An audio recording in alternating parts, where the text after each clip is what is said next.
Well, at least it stopped snowing.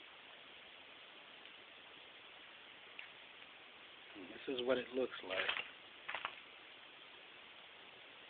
That's an SUV, totally covered. That's my Mustang.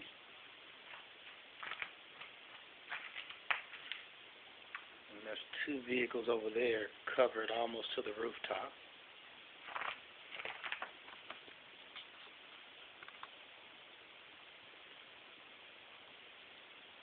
And looks like we got about 5 feet of snow.